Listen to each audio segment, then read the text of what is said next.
베드로 서신은요, 베드로 사도가 박해로 인해 가지고 디아스포라 흩어져 있는 크리스찬들에게 위로와 격려의 편지입니다. 예수를 믿는 것 때문에 불이익을 당하고 예수를 믿는 것 때문에 생명의 위험을 느끼고 예수 믿다가 사랑하는 사람을 잃어버리고 또 재산을 뺏기고 직장을 포기해야 하고 억울한 누명을 쓰고 예수 믿기 때문에 뜻하지 않게 고아가 되고 예수 믿는다는 이유로 로마 신에 불을 지르고 누명을 뒤집어 쓰고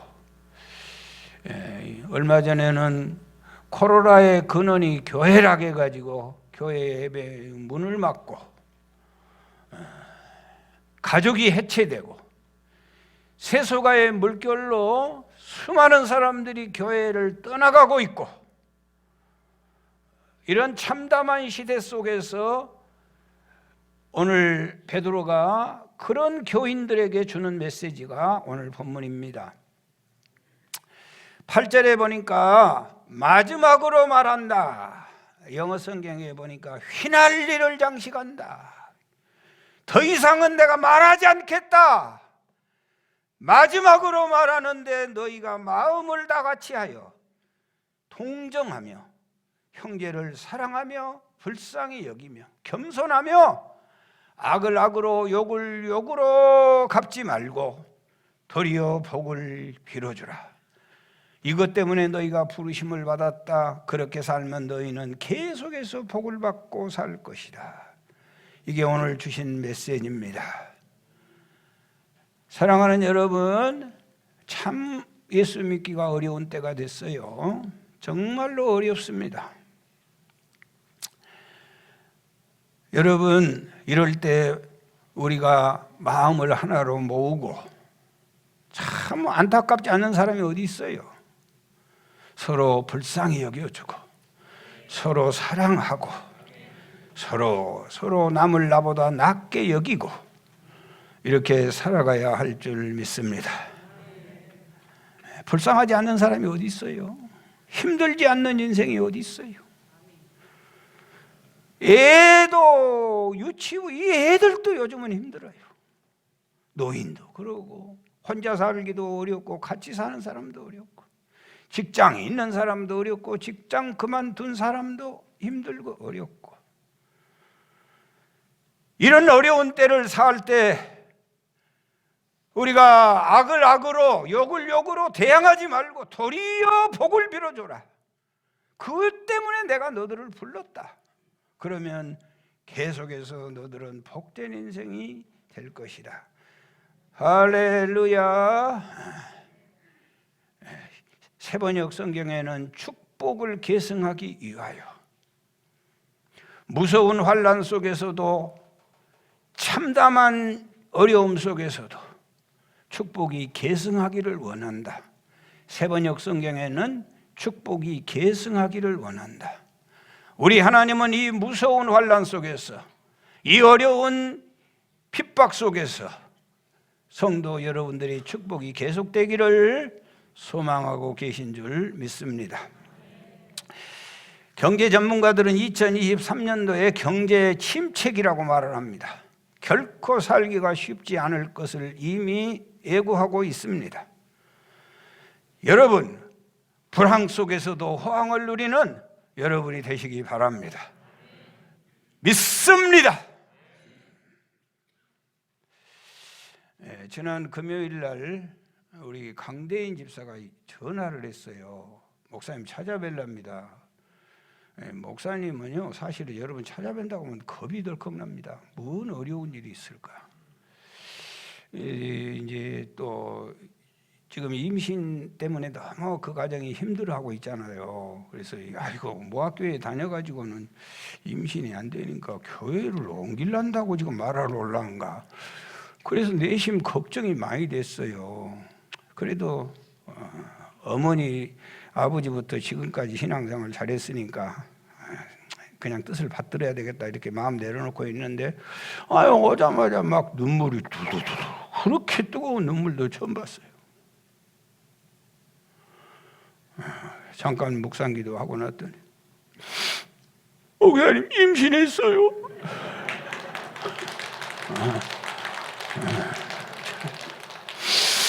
그러면서 막 사진을 보여줘. 그래 나는 막 쌍둥이면 좋겠대. 귀양 임신한 거. 그것도 우리 지금 결혼한 가정 네 가정이 다 결혼했는데 애가 없어. 네 가정이. 그래서 제일 나중에 결혼하는 가정에 애가 먼저 생기면 그것도 또 마음 아파. 목사는 그런 것도 신경 다 써. 그런데 첫 번째가 임신해가지고 그렇게 좋네. 불임이 천지여도 우리 모학교회는 금년에 모두 임신할 줄 믿습니다. 전에 우리는 그런 거 신경도 안 썼는데 뭔 세상이 그거 나 임신했다고 또 박수 받는 거 처음 봐. 여러분 계속해서 복을 받아야 될 줄 믿습니다. 계속해서 복. 잠깐 복 안 받은 사람이 누가 있나요? 삼손도요 잠깐 복 받았어. 얼마나 힘이 있어요. 사울도 왕했어요. 사울도 가론유다도 제자했어요. 우시야도요 다 잘 나갔어요. 그러나 그 사람들보다 누가 복 있다고 안 해요. 왜? 계속해서 복을 못 받으니까. 복은 계속해서 받아야 될 줄 믿습니다.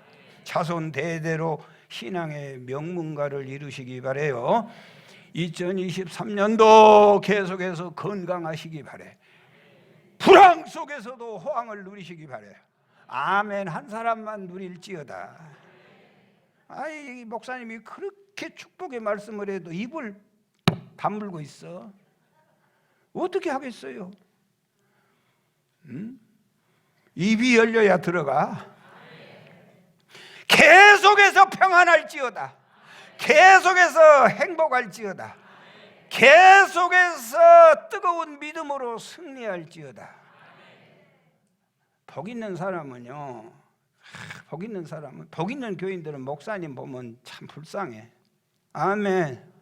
그런 거예요. 동정심이 가고 사랑해주고 싶고 참 얼마나 수고할까이. 복 있는 목사는 교인들 보면 불쌍해. 참 안타까워.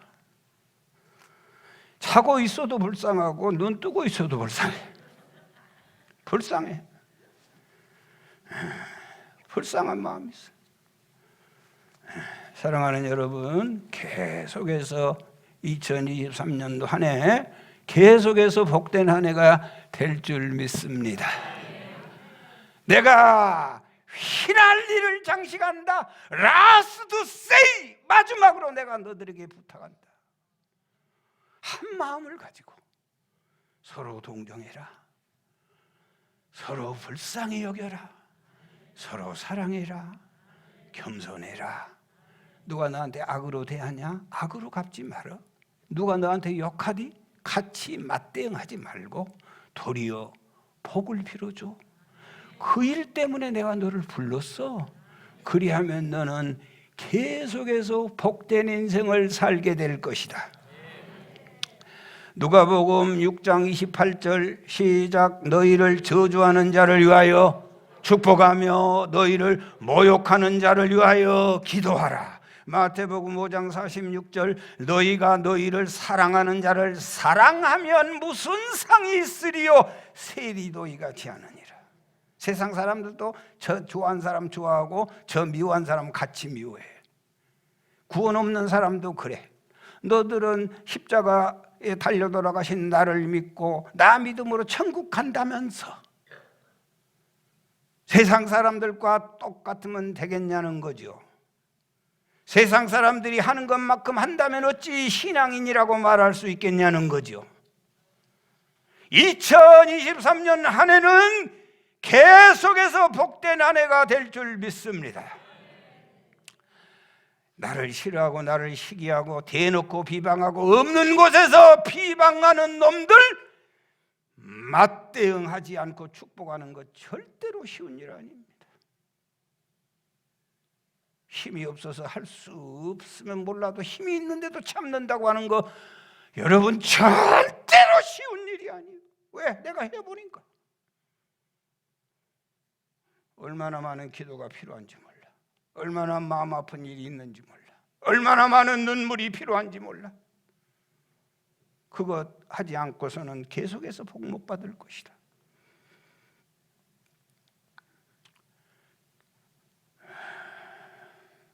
이게 마지막이다. 이게 휘날리다. 이거 라스트 세이다. 내가 결론적으로 말한다. 이거 하라는 거예요. 같이 욕하지 말고, 같이 악으로 대항하지 말고 도리어 복을 빌어주어라.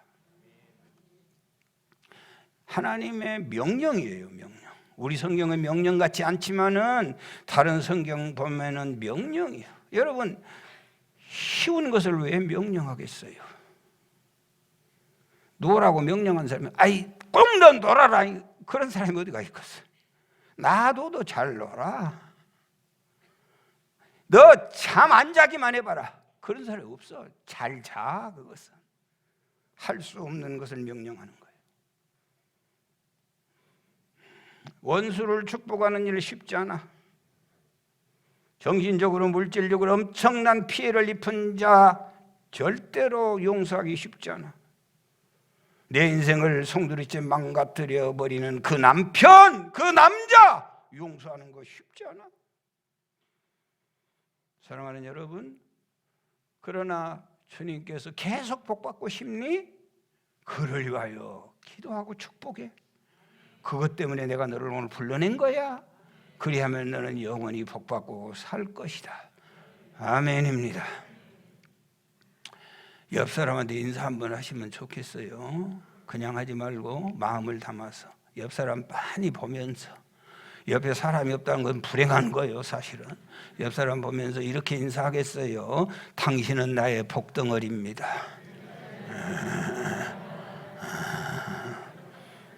눈을 좋게 떠. 눈을 이렇게 흘기지 말고 이렇게 눈 뜨면 쓰겠어요? 다시 한번 하겠어요. 옆에 있는 사람 많이 보면서 사랑스러운 눈망울로 당신은 나의 복덩어리입니다. 여러분, 아무리 좋은 사람도요, 그 사람을 원수로 알면 놀라지 마십시오. 그 사람을 원수로 알면 그 사람은 원수가 돼버리는 거예요. 내가 그건 많이 해봤어요.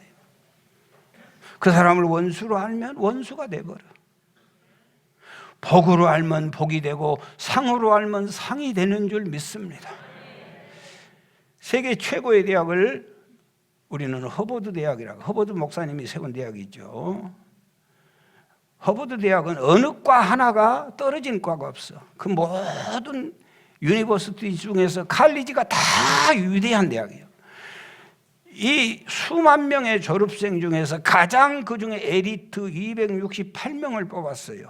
그리고 성공적인 인생을 살았던 사람들을 70년 동안을 추적 조사를 했어요.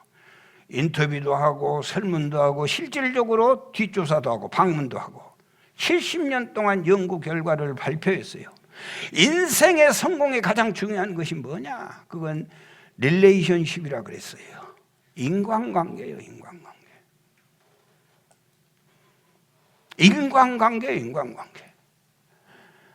여러분, 우리는 뭐 돈 없어서 성공 못한다 그러잖아요. 자본이 부모가 안 돼줘서. 우리는 뭐 공부가 못해 머리가 떨어져. No. 인간관계가 좋지 않는 사람은 무엇을 하든지 성공할 수가 없어요. 인간관계가 좋지 않는 사람은 건강할 수 없어요. 인간관계가 좋지 않는 사람은 부자 될 수 없어요.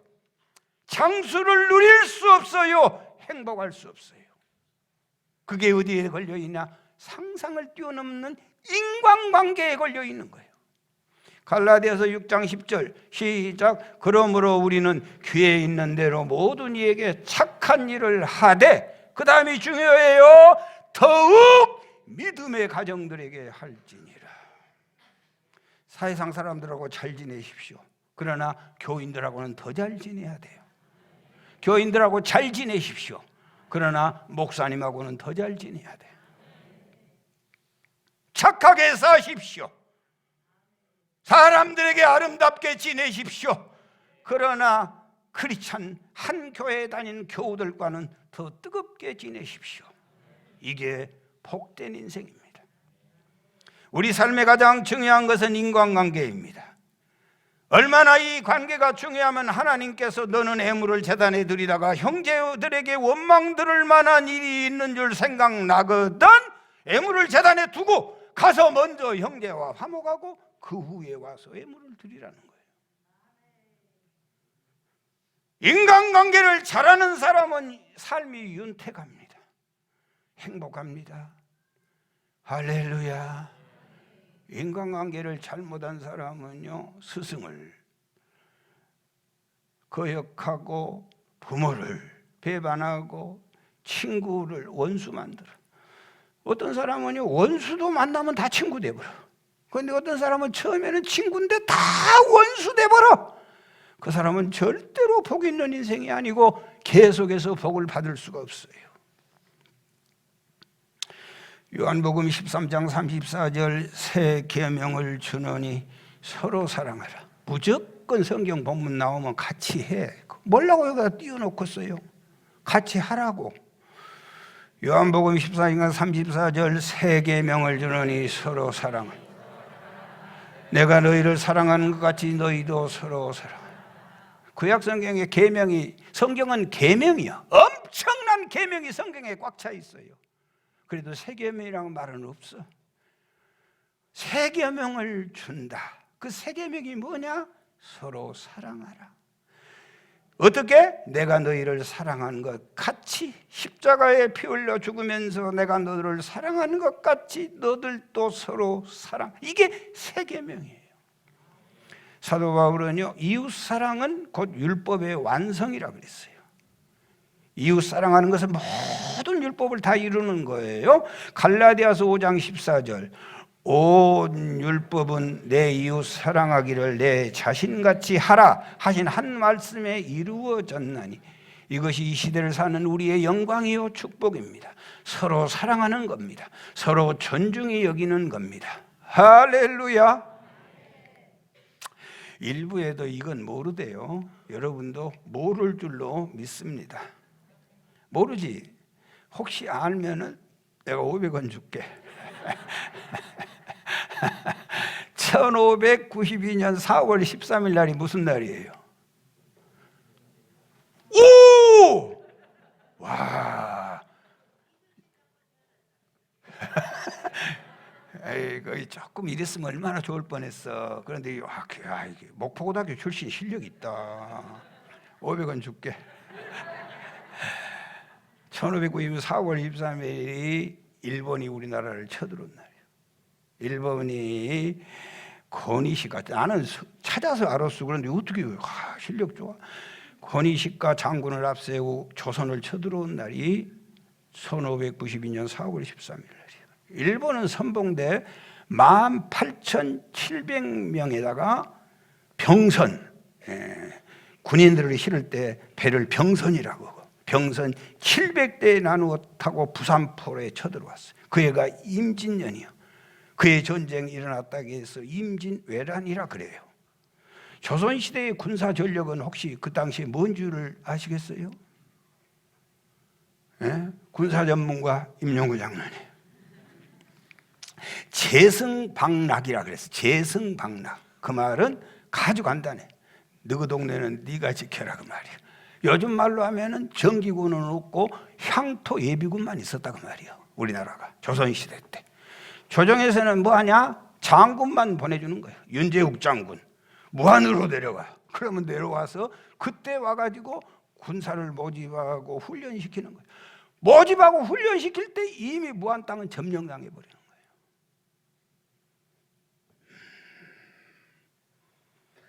그 당시에 일본은요 초총을 준비해서 내려왔어요. 새조자, 새를 때려잡는 총을 가지고 왔어요.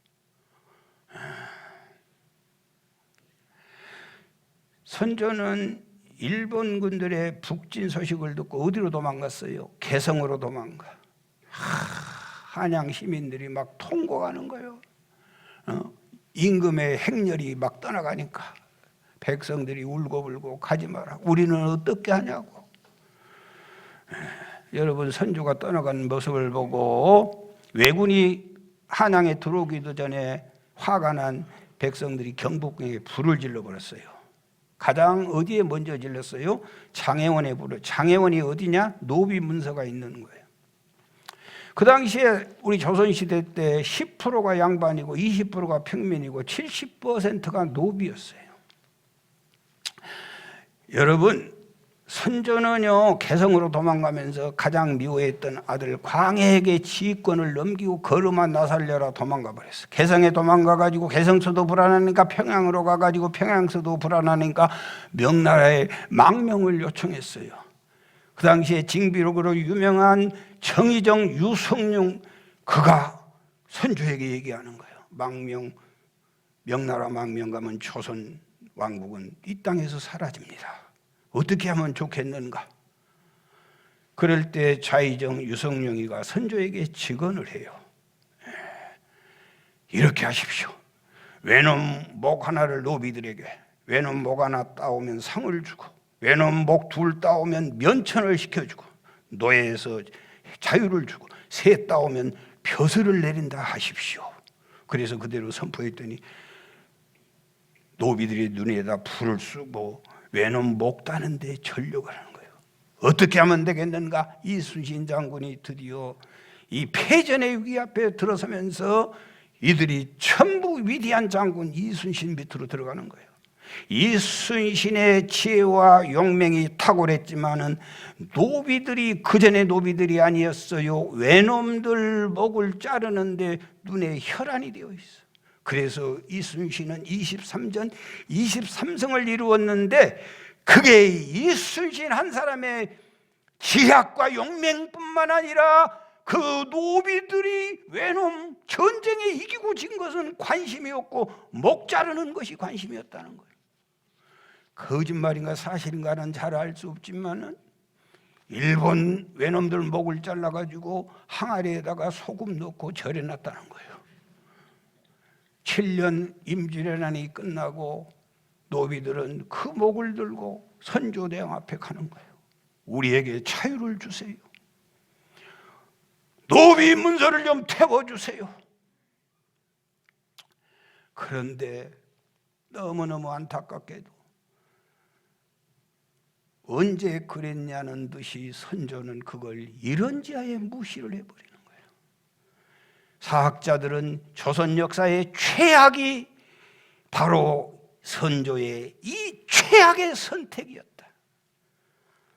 여러분, 노비들은요, 노비에서 벗어나는 것이 그들의 평생 소원이요. 내 자식들에게 어떻게 노비를 남기지 않아야 돼.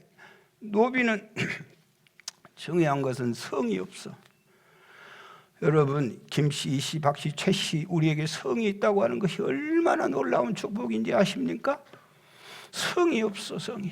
그래서 노비는 애 낳으면 정월에 낳으면 이름이 뭐요? 정월이요. 3월에 낳으면 3월이요. 성이요. 4월에 낳으면 4월이요. 4월에. 봄에 낳으면 춘삼이 춘남이요. 또 여자들이 낳으면 봄에 낳으면 춘심이 춘자요. 이름이 성이 없어. 성을 얻기 위하여 노력하는데 성을 누가 줍니까? 그런데 개중에 성을 얻기 위하여 기다리고 있는데 몰락한 양반가들이 돈이 없어. 그러면 성을 얻기 위하여 양반가에다가 돈을 갖다 바치는 거예요. 제발 나 이 가정에 입적 좀 해주십시오. 그래서 사머리가 김사머리가 되는 거예요. 귀양의 성씨를 받을 바에야 왕씨 성씨를 받겠다는 거예요. 그 당시에 왕씨 성씨가 김씨, 이씨, 박씨요. 김수로왕, 이씨 조선, 박헛것에 5천만 인구 중에 그래서 김씨가 지금 얼마인 줄 아세요? 김씨 인구가 5천만 인구 중에 지금 김씨 인구가 1100만이야. 이씨 인구가 720만, 박씨 인구가 420만. 다 도합 합쳐보세요. 세계에서 이런 나라는 없어. 5천만 인구 중에 2500만, 50%가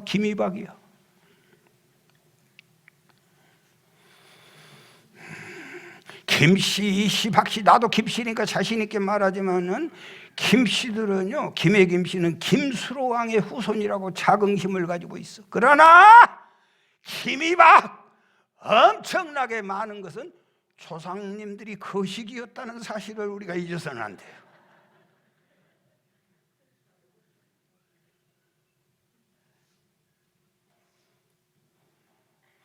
여러분, 세월이 지난 37년 후에 1638년, 1636년은 또 무슨 해요? 병자호란이 일어났어요. 오랑캐라고 무시했던 청나라 청태종이 쳐들어왔어요. 청태종은 철기군 14만 명을 이끌고 조선을 쳐들어왔는데, 그때 조선의 군대는 백성을 위한, 나라를 위한 군대는 없고 왕을 지키기 위한 8,000명의 군사밖에는 없었어요. 임진왜란의 그 참패를 당한 후 37년의 세월이 지났음에도 불구하고 왕권 다툼으로 사의사욕으로 외침에 대해서 대비를 하지 않는 거예요. 선조는 죽고 인조반정으로 광해군은 제주도로 유배가 되고, 인조반정의 1등 공신이었던 이괄 장군이 있었는데 인조는 토사구팽이라 공을 세운 사람을 옆에다 두면 왕권이 위험하다고 평양감사로 내쫓았어요. 이괄은 앙심을 품고 평양에서 2만 명의 군사를 모집하여 조동을 쳐들어왔는데 조정의 군인이 모두 2만 명, 서로 치고받고 죽어서 8,000밖에는 안 남아있었어요. 이 소식을 들은 청나라 청태종은 노도질풍으로 5일 만에 성을 거치지도 않고 달려와서 한양을 점령해버려요. 여러분은 피는 속일 수 없다고 선조의 손자였던 인조는 강화도로 유배하고 싶었지만 길이 차단되어 남한산성으로 올라가는 거예요. 그리고 할아버지 선조와 똑같이 오랑캐 목 하나 따오면 상 주고, 둘 따오면 면천 시켜주고, 셋 따오면 벼슬 시켜준다고 말을 했지만은 선조에게, 왕권에게 속았던 노비들이 콧방귀 끼고 듣는 척도 하지 않는 거예요. 조선 군대는 무명의 옷을 입고 낫을 들고 싸우려고 나오는데 청태종은 14만 명의 철기군 중에서 300명만 보내는 거예요. 300명 보냈는데 싸우기도 전에 남한산성에서 추워서 얼어 죽고 배고파서 얼어 죽고, 인조는 남한산성에 올라간 지 45일 만에 삼전도의 굴욕, 지금의 롯데월드가 서 있는 그곳에서 청나라 청태종에게 1637년 1월 30일 우리나라의 최고의 지옥 3배 구고투례를 행하였어요. 한번 보시오.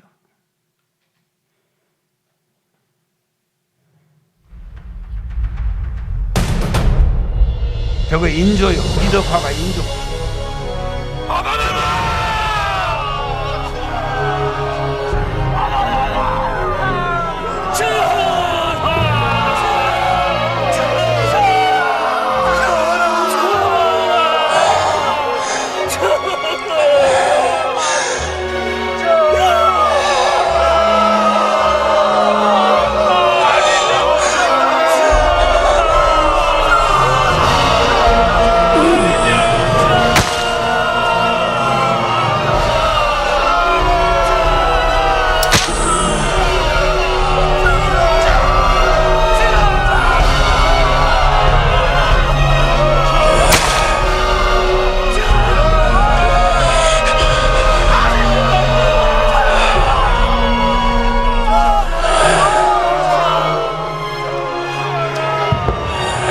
여러분, 이거 너무 치욕적이죠. 저보다 더한 일이 우리 교회가 하나 되지 못하고 사탄의 종되면 적굴 아니겠어요? 저 행사를 치른 후에 청나라는 다시는 반란을 일으킬 수 없도록 하기 위하여 왕자 2명을 인질로 잡아가고 50만 명의 우리 어린 남녀 청년들을 잡아갔어요. 여자아이들은 데리고 와서 오랑캐의 성놀이개가 되고 남자아이들은 요동 농토 개발에 강제 동원됐어요. 거기서 기가 막힌 일을 당하다가 짓밟히고 돌아온 여자를 우리나라에서 뭐라고 불렀어요? 환양년이라고 불렀어요. 거기에서 나온 애기들을 뭐라고 불렀어요? 호로자식이라고 부른 거예요. 누가 잘못했는데? 그 끌려간 여인들이 무슨 죄가 있어? 세계를 제패했던 징기스칸은요, 나라가 힘을 잃어가지고 아내를 잡아가 버렸잖아요. 그걸 깨닫고 징기스칸이 힘을 얻어가지고 그 도성을 점령해가지고 아내를 찾아왔는데 보니까 임신이 되어 있는 거예요. 적장의 아이를 임신하고 있어요. 아내가 기회만 있으면 목을 끊어 자살하려고 하는 거예요. 그때마다 징기스칸이 여보, 당신이 무슨 잘못이 있는가? 내가 힘이 없어서 그랬지. 당신이 무슨 잘못을 했다고 죽은다고 그래? 당신은 잘못한 거 없어. 내가 무능하고 힘이 없어서 그러는 거야.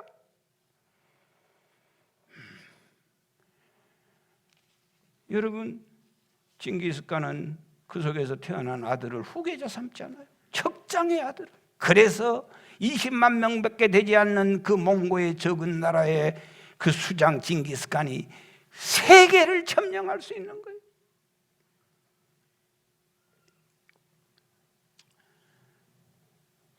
관계가 관계.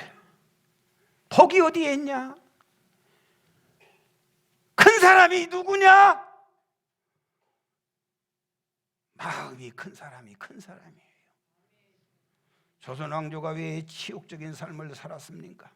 임진왜란 때는 서인과 동인으로 나누어져 가지고 황룡일과 김성일로 서로 다른 보고를 하고, 제가 저런 보고를 하는데 우리가 따라갈 수는 없잖아요. 병자호란 때는 척하파와 주하파 김상현과 최명길이 서로 자리 다툼을 하고 서로 다른 이론을 내는 거예요. 그래가지고 인조가 청태종 앞에 고개 숙일 때 옆에서 전하, 그런 참담한 인간들이 어디 있겠어요? 갈라디아서 5장 15절에 만일 서로 물고 먹으면 피차 멸망할까 조심하라.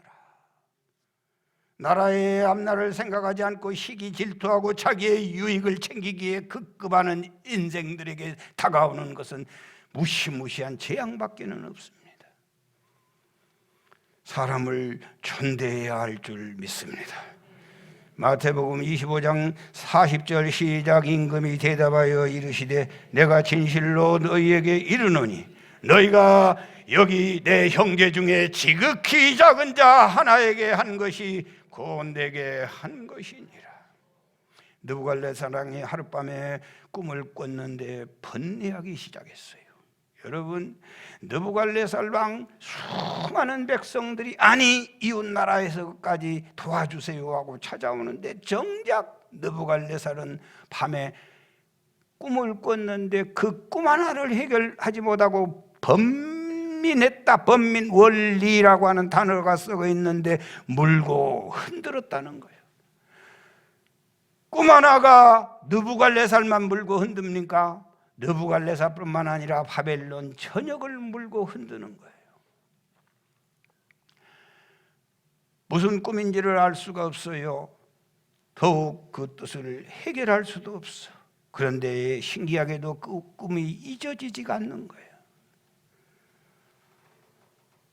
사랑하는 여러분, 엄청난 권력을 가진 자가 하룻밤에 일반 사람들은 아무것도 아닌 그 꿈 때문에 번민에 사로잡혀 있는 거예요.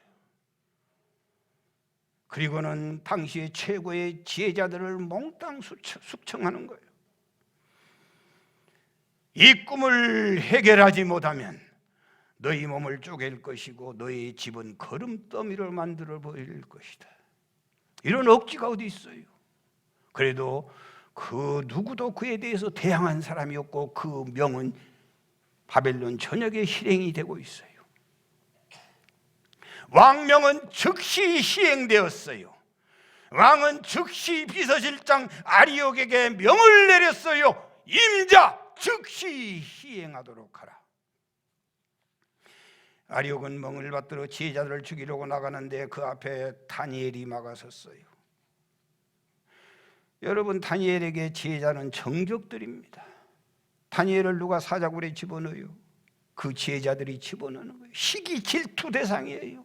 그럼에도 불구하고 다니엘은 아리옥을 막아서면서 왕의 손에 피를 묻히지 마세요.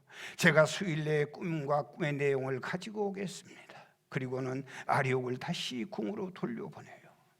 그리고는 그는 사드락 메삭 아벤노고와 더불어 밤새도록 하나님 앞에 눈물로 기도합니다. 하나님 살려주세요. 하나님 꿈을 가르쳐 주세요. 하나님이 가르쳐 주신 줄 믿습니다. 큰 신상이 나타나고 머리는 금으로 되어 있고 가슴은 은으로 되어 있고 그 다음에 허벅지는 동으로 되어 있고 그 다음에 한쪽은 철이요 한쪽은 흙으로 신상이 만들어진 것을 보여줬어요. 그 다음에 또 한 신상이 나오는데 그 신상의 돌 한 덩어리가 와서 그걸 박살냈다고 하는 꿈을 가르쳐 줬어요. 하나님의 환상을 보고 다니엘이 느부갓네살 왕 앞에 가가지고 폐하 가져왔습니다. 그대는 훌륭한 아닙니다. 제가 가져온 거 아니고 우리 하나님이 주셨습니다. 꿈 얘기를 했더니 성경에는 자세하게 기록하지 않았지만은 내가 상상해 보건대 느부갓네살은 무릎을 탁 쳤어요. 옳거니.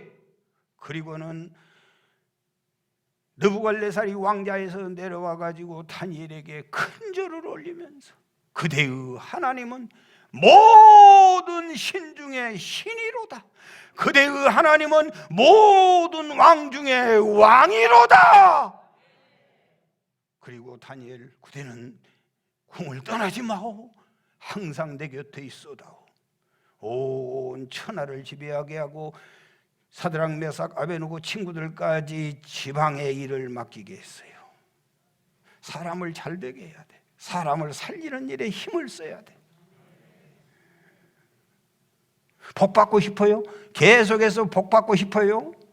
계속해서 승승장구하고 싶어요? 계속해서 복된 인생 살고 싶어요? 여러분을 비록 악으로 갚은 사람일지라도, 여러분에 대해서 욕을 하고 있는 사람일지라도 하나님 복 주세요, 복 주세요, 복 주세요.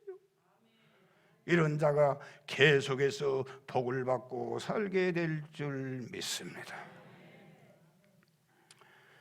여러분, 바로왕이 없으면 모세가 어떻게 있을 수 있겠어요? 가룟 유다가 없었다면 예수님의 구속사가 어떻게 이루어져요? 골리앗이 없었다면 어떻게 그렇게 다윗이 위대한 왕이 될 수 있어요? 요셉의 형제들이 없었다면 요셉이 어떻게 총리가 되겠어요? 사랑의 원자탄 손양원 목사님이 왜 그렇게 위대해요? 두 아들을 죽인 안재선이가 없었다면 손양원 목사님은 일반 목사님들과 똑같이 묻히고 말았을 거예요. 목전에서 상을 베푼다는 말은 원수가 상이라는 말이에요. 영안이 열려서 신령함을 보는 신령한 눈이 열리시기를 바랍니다. 여러분, 무안에만 원수 있는 것 아니요? 그래서 무안에 원수비에 서울 가봐요. 거기는 2명 있어. 무학교에만 보기 싫은 인간이 있는 거 아니요? 무학교에 떠나 중앙교회 가봐. 거기는 5명이 기다리고 있어. 인간사 어디 가든지 원수는 있어. 원수가 나의 상이고 원수가 나의 복이에요. 가정에도 원수는 있어요. 직장에 가도 원수는 있어요. 교회에 가도 원수는 있어요. 원수 너무 어려워요. 원수 사랑처럼 어렵고 힘든 게 없어. 그래서 파이널로 말한다. 명령한다. 원수 사랑하고 살아라.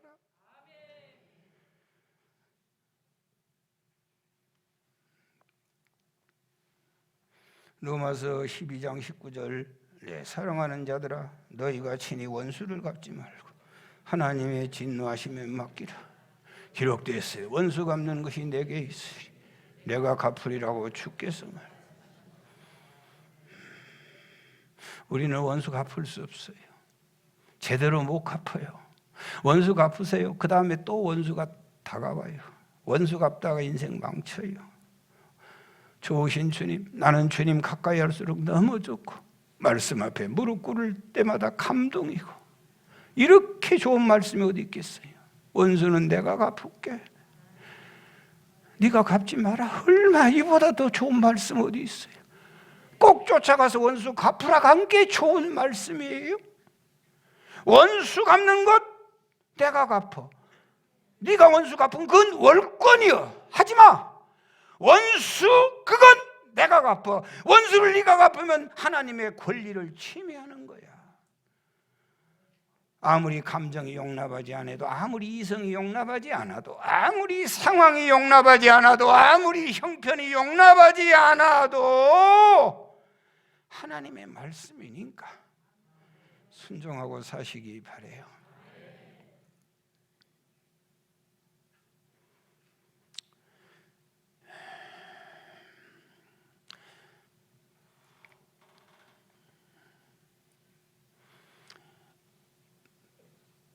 산악인 등반가 박정현 씨가 쓴 책이 있어요. 끈이라는 책이 있어요. 끈.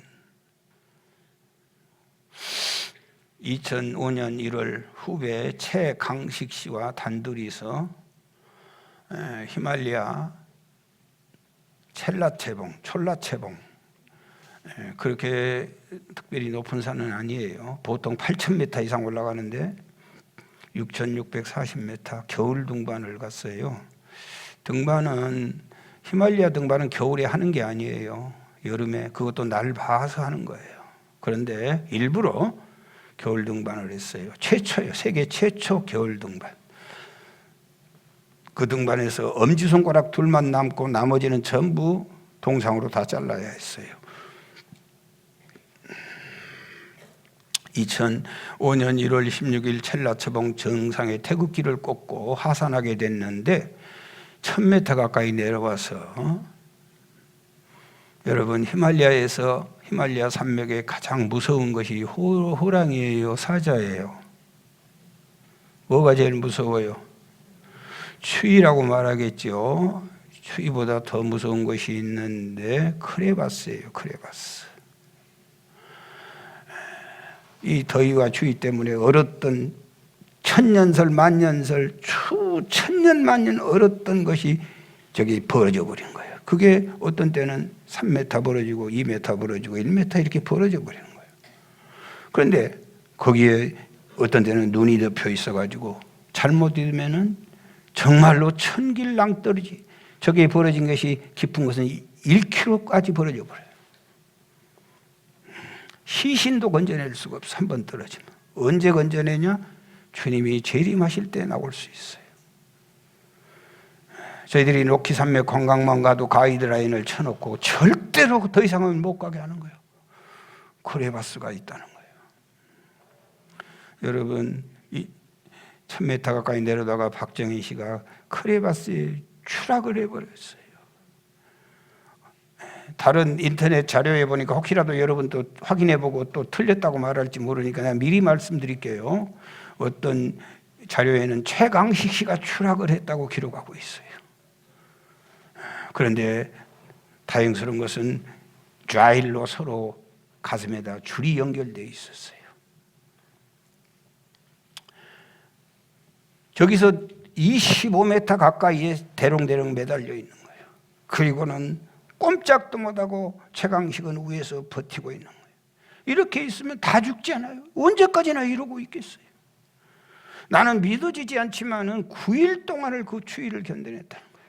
영하 30도 40도 그 추위 안에서.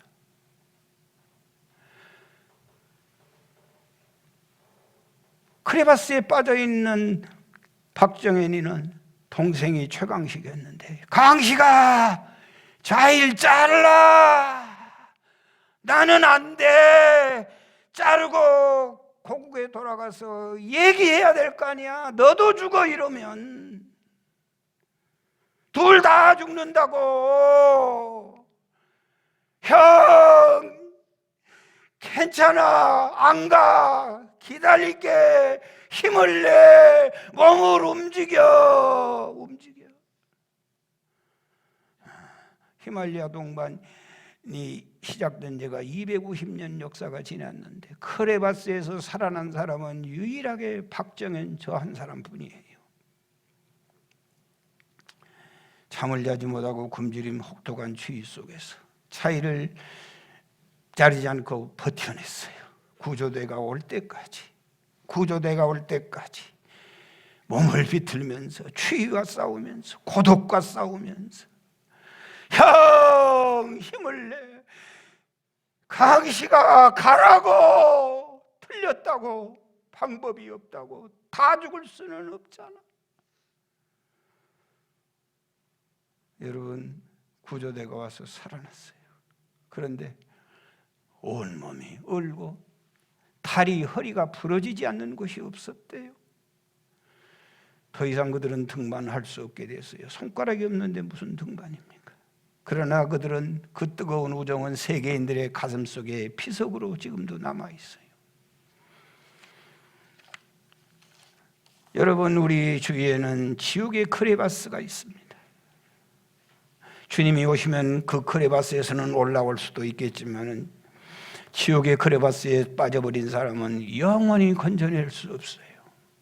그래서 그 지옥의 크레바스를 알고 있기 때문에 우리가 가서 전도하고 교회에 나오시라고 예수를 믿으라고 가면 그들은 하는 얘기가 나를 포기하시라고, 나 포기하라고, 나를 더 이상 괴롭히지 말라고. 그렇다고 어떻게 그 크레바스를, 지옥의 크레바스를 알고 있는 우리가 생명줄을 자르고 오겠습니까? 뻔히 싫어한 줄 알아요. 뻔히 전 안 받는 줄 알고 있어요. 뻔히 도망간 줄 알고 있지만은 어떻게 그 생명줄을 자를 수 있겠냐고요. 사랑하는 여러분, 박정현과 최강식은 오늘 세계의 등반가들의 전설로 남아 있어요. 그리고 그들에게 용기와 소망이 되고 있어요. 사랑하는 교우 여러분, 사람이 복입니다. 나를 핍박하고 나를 미워해도 사람이 복입니다. 병든 자가 복이고 가난한 자가 복이고 노인들이 복이고 예들이 복입니다. 지극히 작은 소자에게 한 것이 곤대게 한 것이다. 교회 안에 우연한 관계는 하나도 없습니다. 우리에게 우연한 일은 하나도 일어나지 않습니다. 우리 관계는 사랑의 관계요 생명의 관계인 줄 믿습니다. 우리 모두는 사랑의 줄로 생명의 줄로 연결되어 있음을 믿습니다. 여러분, 흔들지 아니하면 깃발이 아니고 부르지 아니하면 노래가 아니고 울리지 아니하면 종이 아니고 뜨겁지 아니하면 사랑이 아니라고 합니다. 생명줄은 잡아주지 아니하면 생명줄이 아닙니다. 찬송 222장